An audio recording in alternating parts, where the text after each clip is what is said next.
selon l'argent qu'on met dans l'entreprise, mais vraiment que chacun dans sa gauche, chacun apporte ces valeurs-là. Et après, ça fait déjà quelques années dans le secteur de Montréal, il y avait eu beaucoup de pour un incendie qui était dans le secteur des génies. Puis ultimement, c'est ce que le médecin m'avait dit. Si tu es capable de baisser ton temps d'exposition par jour, en l'occurrence, si tu es à la maison puis que tu vas bien puis qu'il n'y a pas d'onde chez toi, ton corps va se refaire une santé. Il dit, c'est juste que quand tu n'as pas de break, tu sais, il dit, si tu es électrosensible mais que tu habites en appartement avec les routeurs de tous les autres logements qui sont près de toi, tu pourras pas te guérir, tu sais. Fait que c'est ça qui est paniquant. C'est les gens qui n'ont pas les moyens de déménager quand qui ont un... Puis aussi, c'est qu'au Québec, ils veulent plus apposer le diagnostic pour l'hypersensibilité aux ondes électromagnétiques. Nous recevons aujourd'hui le musicien Christian-Marc Gendron, connu pour sa populaire tournée Pianoman. Il est aussi le porte-parole du Rassemblement électrosensible Québec, une condition qu'il a lui-même développée il y a environ 8 ans suite à 2 électrocutions. Il nous raconte son parcours pour s'adapter à cette condition souffrante, les défis face à un diagnostic non officiellement reconnu et les milliers de dollars investis pour transformer sa maison en zone blanche. Face à la multiplication des ondes, il lance un appel à une meilleure hygiène électromagnétique pour tous. Je m'appelle Christian-Marc Gendron, je suis un pianiste, je suis un auteur-compositeur aussi. Ça fait 30 ans que je fais le métier de musicien, de compositeur, de producteur, de réalisateur. Présentement, je suis en pleine tournée avec un projet qui s'appelle Pianoman depuis quelques années. Et puis, ça va super bien. J'ai une belle carrière. Je vis ça en famille. Je vis ça avec une grosse équipe, une belle équipe que j'ai depuis mes tout débuts. Et je gagne bien ma vie dans la musique depuis quand même fort longtemps. Ça me rend assez fier. Et puis, il y a peut-être 7 8 ans, j'ai eu un épisode où j'ai vécu des électrocutions, c'est-à-dire j'ai vécu 2 électrocutions assez importantes. Et puis, ben, depuis ce temps-là, j'ai beaucoup de mal à supporter les ondes électromagnétiques, les radiofréquences, les champs électriques aussi. Et donc, ben, à force de me renseigner, à force d'en parler aussi, j'ai vu plusieurs médecins, plusieurs aussi spécialités de médecine. Et puis, bon, ben, de fil en aiguille, à un moment donné, on m'a demandé d'être porte-parole pour le Rassemblement des électrosensibles du Québec, ce que j'ai accepté avec plaisir parce que je reconnais cette condition de santé qui est très incommodante. En fait, c'est une hypersensibilité, mais aux ondes électromagnétiques. Et puis, il y en a tellement partout maintenant, donc ça devient très souffrant pour plusieurs si on prend pas les bonnes précautions. Et puis, ben là, ma carrière va quand même assez bien. Alors, je trouve ça quand même assez le fun que ça puisse rayonner sur la cause des électrosensibles. Euh, ça, me- ça me, ça me fait du bien de savoir que je peux aider mes compatriotes parce qu'il y a beaucoup de souffrance dans cette condition de santé-là. Puis il y a peu d'écoute, il y a peu de reconnaissance aussi au niveau de la médecine, c'est-à-dire ça reste encore assez inconnu, mais ça reste aussi qu'il y a des lobbies qui sont très puissants, qui ont tout intérêt à ce qu'on n'en parle pas encore beaucoup. Faut l'accepter, faut le comprendre, faut y aller avec délicatesse, et puis il faut apprivoiser ce qu'on a surtout, c'est ça qui est le plus difficile. Moi, ça m'a pris un bon 2 ans à apprivoiser ce que j'ai, puis de l'accepter, ça a pris un certain temps aussi. Tu sais, tu te dis pourquoi moi? Pourquoi Mm. moi? Tu sais, parce que c'est très souffrant d'avoir ça. Oui, Alors, ben là, c'est ce que m'expliquait justement le professeur Hérault qu'on a eu la chance d'avoir en entrevue, là, qui fait oui, beaucoup de recherches à ce sujet-là, qui nous expliquait qu'il y a aussi, bon, il y a différents degrés aussi d'électrosensibilité, tout à parce fait. que, comme tu le disais tout à l'heure, aujourd'hui, on est entouré de beaucoup de types d'ondes. Peut-être qu'il y a eu une époque, ça a commencé avec la radio, après la télévision, mais il y a la 3G, la 4G, la 5G, puis le Wi-Fi, en tout cas, puis tout ce qu'on a dans les murs aussi en dedans de nos maisons avec les câblages électriques. Moi, Oui. je me demandais justement, parce que dans le fond, quand on comprend, ben, selon ton expérience, comment est-ce que tu as compris, comme c'est quelque chose qui est assez méconnu, que tu pouvais, avec des symptômes, comprendre que tu es arrivé à, Mais tu semblais moi, je électrosensible. reconnaissais tout de suite que c'était un truc électrique avec mon corps. Je le savais tout de suite. Parce que, exemple, si je marchais dans un centre d'achat, ben, j'avais des maux de tête incroyables, des brûlures cutanées.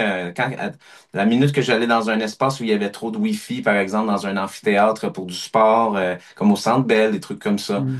Je voyais bien que ça me prenait des jours m'en remettre, puis ça me brûlait partout. J'avais une voiture aussi qui était connectée en Bluetooth, géolocalisation, une voiture assez technologique.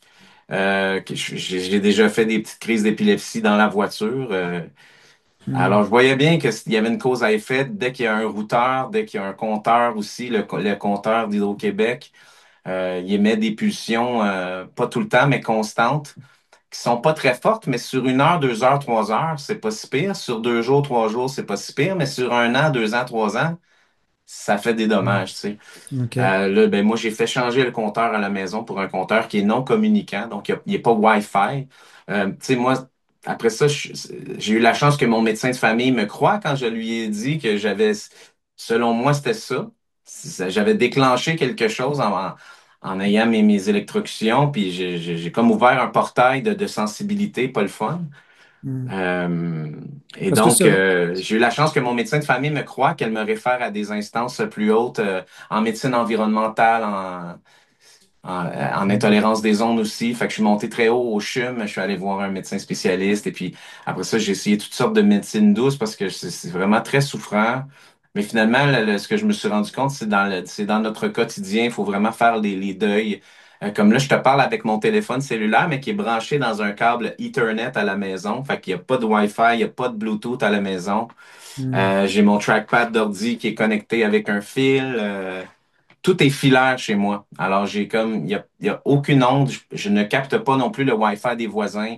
Alors, mon corps, chez moi, il se refait une santé. Puis, ultimement, c'est ce que le médecin m'avait dit. Si tu es capable de baisser ton temps d'exposition par jour, en l'occurrence, si tu es à la maison puis que tu vas bien puis qu'il n'y a pas d'onde chez toi, ton corps va se refaire une santé. Il dit, c'est juste que quand tu n'as pas de break, tu sais, il dit, Hmm. si tu es électrosensible, mais que tu habites en appartement avec les routeurs de tous les autres logements qui sont près de toi, tu pourras pas te guérir, tu sais. Fait que c'est ça qui est paniquant. C'est les gens qui n'ont pas les moyens de déménager qui ont un. Puis aussi, c'est qu'au Québec, ils veulent plus apposer le diagnostic pour l'hypersensibilité aux ondes électromagnétiques. Ça a été modifié depuis quelque temps. Avant, ils le faisaient, maintenant, ils ne le font plus.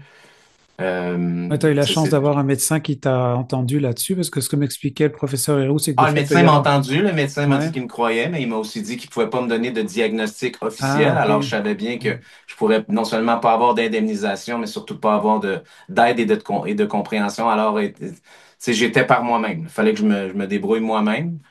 Et puis, ben, je me suis débrouillé. Puis, j'ai eu la chance d'avoir une conjointe formidable. J'ai la chance aussi d'habiter en campagne un peu. Alors, je suis assez éloigné des voisins, ce qui me permettait d'isoler ma maison. J'ai refait faire mon électricité à la maison. J'ai fait câbler toute la maison pour plus qu'il y ait d'ondes électromagnétiques dans la maison. Ça a coûté des milliers de dollars sur plusieurs années. Tu sais, c'est tranquillement les modifications que je les ai faites. Mais maintenant, je suis condamné je peux pas vraiment déménager de ma maison. Et puis, je prie le Seigneur qui bâtisse pas une antenne cellulaire en haut de la montagne où j'habite parce que sinon, je vais être obligé de je sais pas quoi. Ah oui, ok. Ouais. Intéressant. Et comment, parce que là, je parle pour les gens qui nous écoutent, parce que là, je comprends que toi, tu t'outilles, puis tu as l'air d'avoir trouvé tes trucs pour Ouais, justement... j'ai plein de trucs, puis je les ouais. donne, hein, je les donne à plein de gens. Il y a Et plein de comment, gens où qui est-ce qu'on m'appellent pour des trouverait conseils. justement quelqu'un qui voudrait avoir de l'information un peu plus détaillée pour comment, quand on veut se construire ou se protéger ou ce genre de Mais il y choses-là? a énormément d'informations sur le web, ça c'est sûr. Tu sais, ne serait-ce que sur le site du Rassemblement Électrosensibilité Québec, il y a un paquet de renseignements. Il y a de l'aide aussi, il y a un numéro de téléphone pour des conseils, pour de l'aide urgente. Puis après ça, tu sais, on est une communauté, fait c'est sûr qu'on s'aide, hein, tout le monde. Moi, j'aide plein de compatriotes, mais il y en a plein qui m'ont aidé aussi. Et puis, on se donne des trucs. Puis après ça, ben, ce qui m'attriste, c'est qu'il y a des gens vraiment qui souffrent beaucoup plus. C'est comme tu le disais tantôt, tu sais, il y a différents degrés de sensibilité. Mais tu sais, juste pour te donner un exemple, là, si on se réfère avant la pandémie, sur l'île de Montréal, il y avait 12 000 antennes cellulaires. On Mm. est après la pandémie, peut-être 2 ans plus tard, il y a 60 000 antennes. Ça, c'est aujourd'hui. Il va y en avoir encore plus. Alors, c'est sûr qu'on est exposé à ces pulsions-là, ces ondes pulsées-là. Puis, une antenne, c'est pas grave. Deux, c'est pas grave. Trois, c'est pas grave. Mais là, on commence à en avoir à tous les coins de rue, plus des routeurs à la maison, plus tous les appareils connectés. Donc, les frigos, les cafetières, les imprimantes, les iPads. Tu sais, mettons, à un moment donné, il y a une femme, elle m'appelle, puis elle me dit, mon fils fait des crises d'épilepsie à la voiture. Puis je dis, c'est quoi votre voiture? Elle me dit, ben, j'ai une voiture électrique de telle marque. Puis après ça, j'ai dit, OK, vous êtes combien Hmm. dans la voiture? Elle dit, j'ai 3 ados, plus moi puis mon mari. Alors, je dis, donc, vous êtes 5 avec des cellulaires allumés, plus la géolocalisation, plus que dans une voiture électrique, tous les sensors, les caméras sont reliés sans fil. Alors, c'est comme un petit micro-ondes, une voiture Hmm. électrique. Alors, on va voir de plus en plus probablement des gens qui vont développer des sensibilités à cause que la toxicité du véhicule, ben, elle n'est pas vérifiée. Tu sais, les normes de Santé Canada pour la toxicité des champs électromagnétiques ont été faites dans les années 60, là. Il y a pas de mise à jour là-dessus, là. Mais il faut qu'on se questionne. Puis je pense que ça va être un enjeu sanitaire dans le futur dont il faudra parler un jour ou l'autre, Hmm. là. Tu sais, après ça, ben, tout ça est relié avec il y a de plus en plus d'objets connectés. Les voitures, en l'occurrence, hein, les voitures, elles doivent rester connectées au serveur en tout temps pour faire des mises à jour constantes pour les maps, pour la géolocalisation. Alors, une voiture électrique ne peut pas ne pas être connectée sur le réseau Internet, sinon elle ne fonctionnera pas. Alors, En ça plus implique que d'avoir les son... électrosensibles ne pourront plus se Ouais. déplacer le jour où il y aura juste des voitures électriques. Tu sais, c'est tout ça Hmm. aussi ça fait peur un peu quand tu te mets à penser à ça, là. Hmm. Tu sais, on est encore une minorité de gens, mais si on ignore cette condition de santé-là encore longtemps, ben à un moment donné, le nombre va grandir, puis les gens comprendront pas d'où ça vient. Tu sais. On parle souvent des écrans bleus qui sont dommageables pour les yeux des enfants, mais on parle pas des ondes électromagnétiques, elles le sont tout autant. Tu sais. C'est un Hmm. excitant cellulaire. Écoute, en Californie, il y a eu des études qui sont sorties qui disaient qu'il y a une augmentation de TDAH chez les enfants qui vont à l'école où il y a du Wi-Fi. 300% d'augmentation de cas de TDAH chez les enfants qui passent la journée en classe où il y a un routeur Wi-Fi en haut de leur tête. C'est un excitant cellulaire, forcément. Hmm. Ça l'agit sur l'eau. Alors, ça l'agit sur l'eau dans le corps. Hmm. Et ben c'est ça, tu sais, je veux dire, après ça, on se demande pourquoi nos enfants sont surstimulés, surexcités surtout, mais il y a des facteurs environnementaux, dont ceux-ci faudra pas ignorer encore longtemps, je pense. Et comment t'expliques, toi, ce gouffre qu'il y aurait entre justement la science, ou quand j'écoute le docteur Héroux me partager toutes ces expériences qu'il a déjà faites Ouais, et lui, ses c'est le plus grand recherches? spécialiste au Québec, là, tu sais. Ben oui, c'est ça, mais entre ça et le non-diagnostic volontaire des médecins, par exemple, Mais c'est l'argent, c'est les lobbies sont super forts, tu sais, je veux dire, il y a personne qui est méchant là-dedans, il y a pas de gens qui sont malfaisants. Hmm. C'est juste que c'est l'argent qui mène, puis les compagnies qui nous vendent la téléphonie cellulaire, les routeurs à la maison, ce sont les mêmes compagnies qui possèdent les grands médias, donc pas qu'ils en parlent pas, mais ils vont pas attirer l'attention là-dessus, puis Hmm. Tu veux dire qu'on est surtout allé au trop Canada, loin? les télécoms sont super fortes au Canada. Les Hmm. compagnies de télécoms sont vraiment très, très influentes, comme c'est le pétrole aux États-Unis, par exemple. Tu sais, mais donc, c'est difficile, tu sais, comme d'aller dire aux gens que peut-être que les compteurs intelligents sont dangereux quand c'est Hydro-Québec qui subventionne toutes les universités et puis tous les festivals et puis tout. Je veux Hmm. dire, personne va vouloir parler contre des sociétés d'État ou des grandes compagnies de télécom. Et puis je les comprends. Puis, et les médecins en premier, les médecins veulent pas de trouble, ils veulent juste, tu sais, ils reconnaissent il y a une situation à s'inquiéter, mais ils vont le souligner, pas plus que ça. Il n'y a pas de médecins qui vont aller en parler dans les grands médias. Mais ma seule réflexion par rapport à ça, c'est que c'est l'argent qui mène, mais tout le monde le sait. Après ça, tu sais, c'est des combats qu'il faut mener petit peu par petit peu, puis intelligemment. Moi, au début, j'ai vécu de l'intimidation quand j'en parlais dans mes entrevues. Puis après ça, ça l'a cessé. Peut-être parce que j'ai choisi le bon ton d'en parler, puis j'en parle quand on m'en parle. Comme toi, tu m'as demandé une entrevue, puis ça me fait super plaisir de t'en parler. Mais normalement, on me parle de ma carrière ou de mes spectacles plus que d'autres choses. Et puis c'est bien correct. Moi, c'est quand on m'en parle, j'en parle. Quand on m'en parle pas, j'en parle pas pour le moment. Ça veut pas dire que j'ai pas envie, mais c'est parce que des fois, il faut choisir ses combats, il faut choisir le bon moment aussi. Puis il y a toutes sortes de dossiers prioritaires aussi qui sont peut-être en haut de la pile de l'hypersensibilité aux ondes. Mais tu sais, il n'y a pas juste l'hypersensibilité aux ondes électromagnétiques, il y a aussi ce qu'on appelle la chimico-sensibilité. Tu sais, les gens qui sont intolérants aux produits chimiques, aux odeurs de parfum, aux odeurs d'époxy, de peinture, de moisissure. Alors, tu sais, il y a toutes sortes d'enjeux d'intolérance environnementale qui font surface, tu sais, par les temps qui courent. Alors, notre cause, c'en est une. Après ça, ben, il y en a plein qui sont tout aussi importantes. Fait qu'il faut choisir le bon ton pour en parler, je pense. Mm. Mais tu sais, c'est pour répondre à ta question, puis ça donne rien de se mettre la tête sous le sable. C'est l'argent qui dicte ce qui doit être à l'avant-plan dans les nouvelles. Puis ça, il n'y a pas de volonté politique de parler de ça du tout, là, tu sais. On dirait que si, ça me donne cette impression on est comme allé trop loin dans toutes ces technologies, comme si l'inertie pourrait reculer. Ça demande un En fait, c'est énorme qu'on ne peut plus, effort. on ne pourra pas reculer parce que la fusion du numérique et du biologique, on va la vivre de notre vivant, toi et moi, là. Tu sais, c'est un point of no return, tu sais, c'est-à-dire que bientôt, au lieu d'avoir un cellulaire à la main, l'humain va être connecté directement à la matrice Internet, puis c'est une volonté qui est beaucoup plus grande que ce qu'on peut penser. Parce que c'est la finalité de la fusion du biologique et du numérique, c'est l'immortalité. Après ça, ça s'adresse aux élites, ça s'adresse pas aux gens du peuple. Les gens s'en doutent pas, mais c'est à peu près ça la vérité. C'est-à-dire que dans le futur, les humains seront à peu près, ben, il y aura une fusion du biologique et du Mm. numérique, c'est sûr et certain. Ça, c'est sûr, c'est sûr. Après ça, il y en a qui vont rester en marge de ça. Mais à ce moment-là, ils auront accès à l'électricité? Est-ce qu'ils pourront communiquer? Est-ce qu'ils pourront, tu sais, les exclus de cette volonté-là? Est-ce qu'ils vont pouvoir, ils vont avoir une vie tough, Mm. de nomade ou une vie d'aborigène, d'une certaine façon, tu sais? Un peu comme, ouais, Là, je te ouais. parle, ça a l'air très utopique et futuriste, là, et même peut-être fataliste. Mais ça l'est pas. En fait, c'est, tu sais, l'humain va survivre. C'est la capacité d'adaptation qui va nous sauver, tu sais. Il faut arrêter de dénoncer plein de choses, il faut s'adapter, puis il faut le faire en harmonie. Puis surtout, peut-être garder là en tête on vibre sur la fréquence de la Terre et non pas sur la fréquence des cellulaires puis de l'Internet. Tu sais, faut se ramener à ça. Est-ce qu'on va le faire? Je ne sais pas.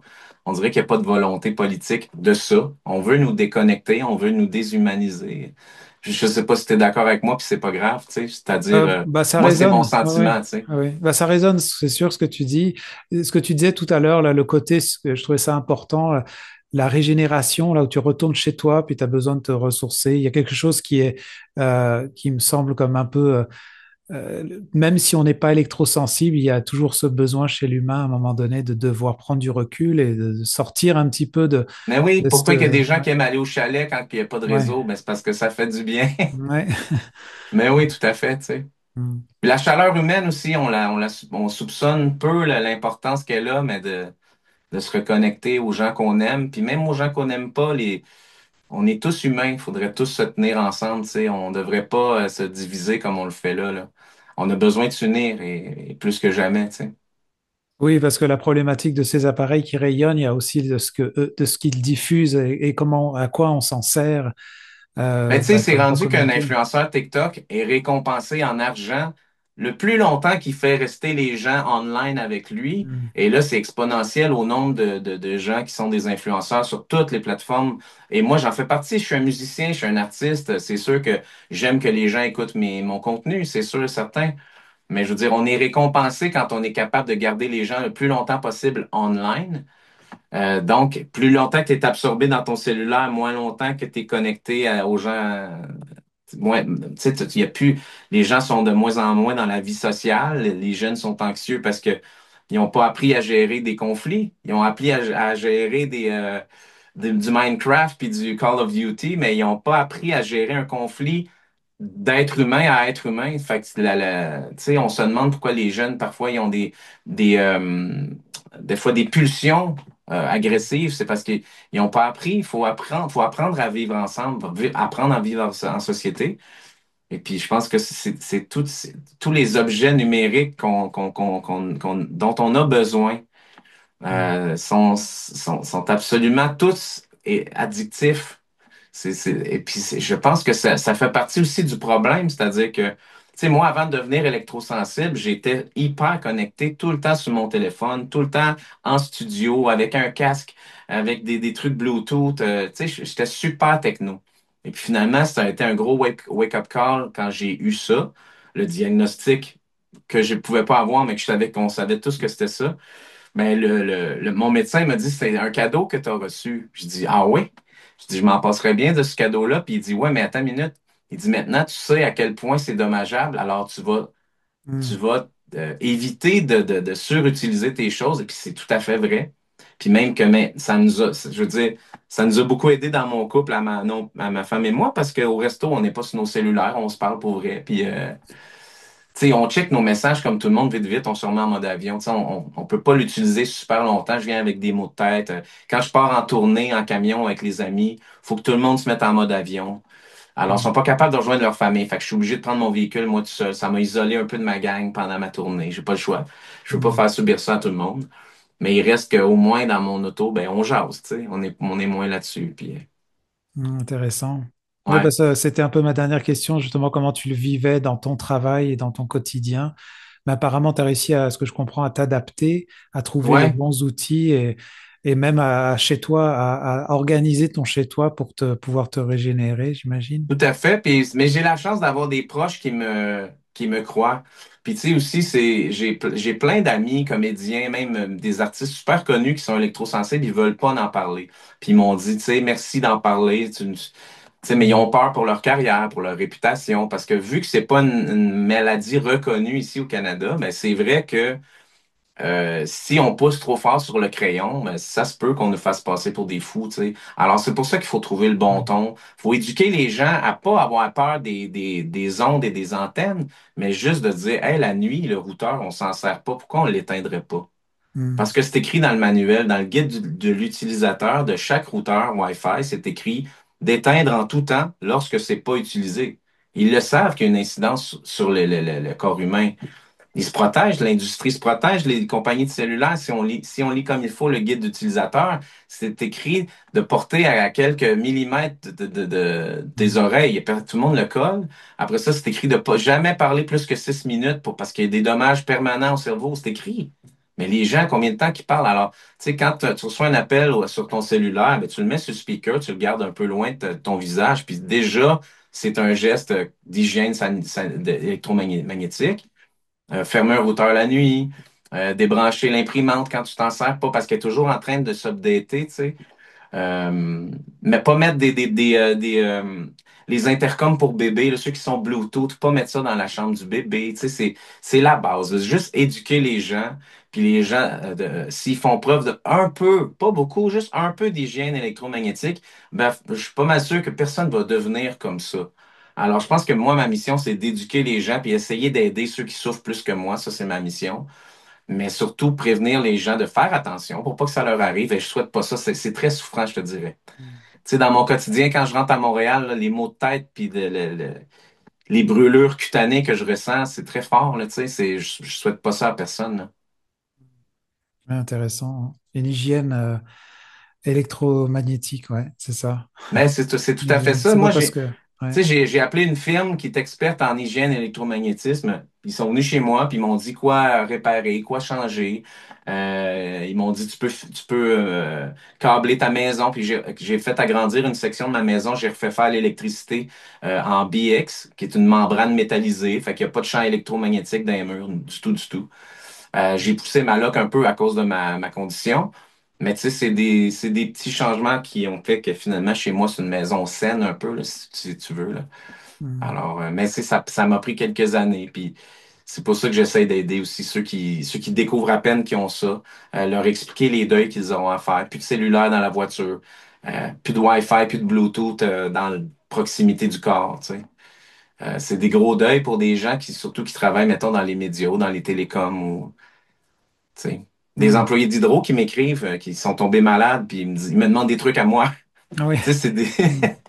c'est Mm. spécial, là. Tu sais, parce ils ont Mm. pas d'aide, en fait. Ils ont pas de compréhension des employeurs. Puis ce n'est pas reconnu encore assez, tu sais. D'ailleurs, tu es très gentil de m'accorder cette entrevue, tu sais, parce que je veux en parler tranquillement, pas vite.